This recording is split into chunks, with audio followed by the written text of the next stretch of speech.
Good morning to all of you. Class 8th, Subject Social Science, Chapter 4, Agriculture. Dear students, आप अपनी book का page number 40 निकालेंगे। वहाँ से आज हम पढ़ेंगे टाइप्स ऑफ फार्मिंग कि कृषि के प्रकार। Farming is practiced in various ways across the world depending upon the geographical conditions, demand of produce, labor and level of technology. Farming can be classified into two main types. These are subsistence farming and commercial farming. तो विश्व में कृषि विभिन्न तरीकों से की जाती है। भौगोलिक दशाओं, उत्पादन की मांग, श्रम और प्रौद्योगिकी के स्तर के आधार पर कृषि दो मुख्य प्रकारों में वर्गीकृत की जा सकती है। ये हैं निर्वाह कृषि और वाणिज्य कृषि। अब सबसे पहले हम पढ़ेंगे सब्सिस्टेंस फार्मिंग। तो किसके बारे में हम पढ़ेंगे? सब्सिस्टेंस फार्मिंग के बारे में, निर्वाह कृषि के बारे में। This type of farming is practiced to meet the needs of the farmer's family.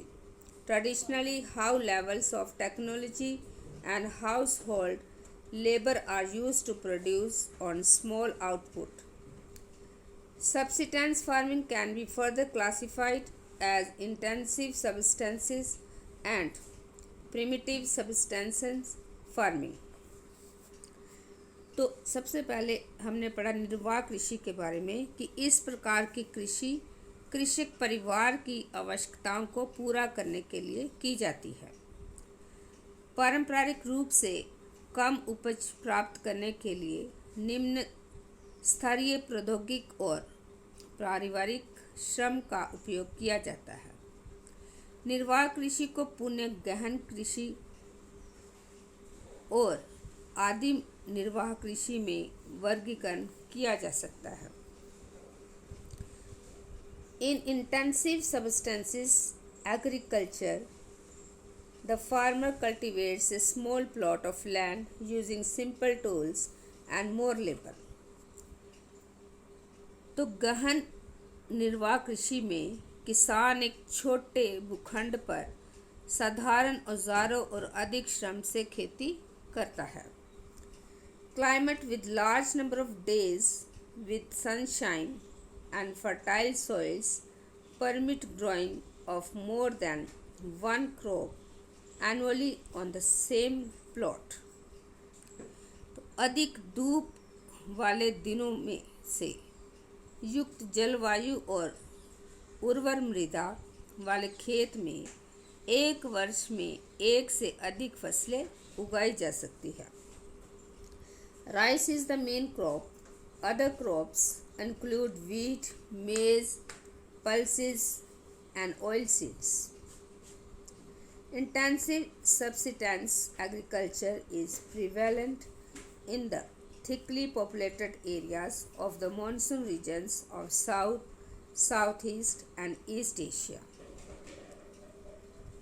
तो क्या है कि चावल मुख्य फसल होती है। इनकी जो फसल है वो कौन सी होती है? चावल। अन्य फसलों में गेहूँ, मक्का, दलहन और तिलहन शामिल है।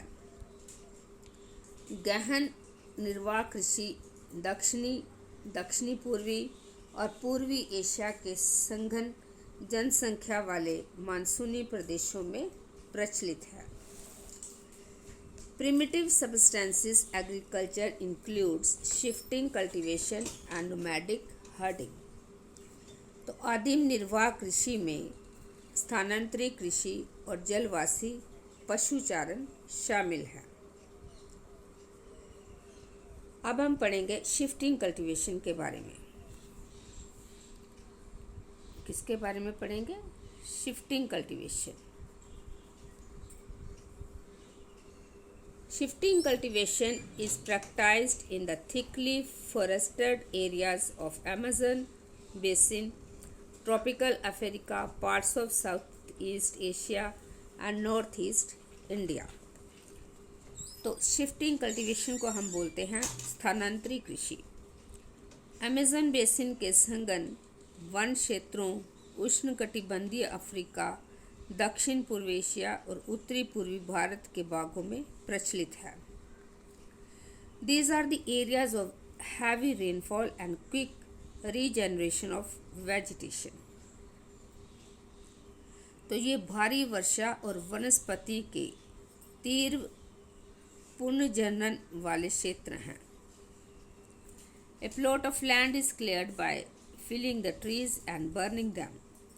The ashes are then mixed with the soil and crops like maize, yam, potatoes, and cassav are grown. After the soil loses its fertile, the land is abandoned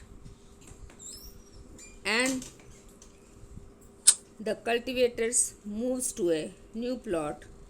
Shifting cultivation is also known as slash and burn agriculture.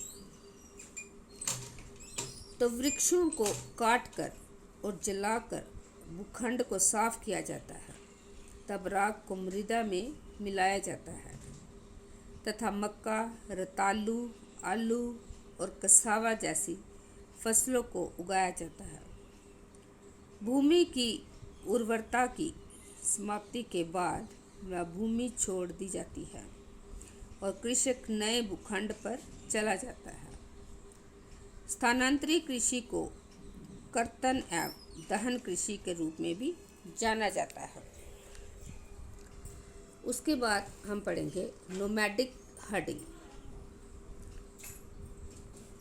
Nomadic herding is practiced in the semi-arid and arid regions of Sahara, Central Asia, and some part of India, like Rajasthan and Jammu and Kashmir. In this type of farming, herdsmen move from place to place with their animals for fodder and water along defined routes. This type of movement arises in response to climatic constraints and terrain. Sheep, camel, yak, and goats are most commonly reared. They provide milk, meat, wool, hides, and other products to the herders and their families. तो ये जो nomadic herding है, इसको हम क्या बोलेंगे? और चलवासी पशुचारण। तो चलवासी पशुचारण सहारा के अर्धशुष्क और शुष्क प्रदेशों में, मध्य एशिया और भारत के कुछ भागों जैसे राजस्थान तथा जम्मू और कश्मीर में प्रचलित है। इस प्रकार की कृषि में पशुचारक अपने पशुओं के साथ चारे और पानी के लिए एक स्थान से दूसरे स्थान पर निश्चित मार्गों से घूमते हैं। इस प्रकार की गतिविधि जलवायविक बाधाओं और भूभाग की प्रतिक्रिया स्वरूप उत्पन्न होती है। पशुचारक मुख्यतः भेड़, ऊंट, मवेशी, याक और बकरियां पालते हैं। ये पशुचारकों और उनके परिवारों के लिए दूध, मांस, ऊन, खाल और अन्य उत्पाद उपलब्ध कराते हैं। तो डियर स्टूडेंट्स, अभी जितना मैंने आपको पढ़ाया है आप उसको रीड करेंगे और डिफ़िकल्ट वर्ड्स को लिख के लर्न करेंगे। Thank you and have a nice day.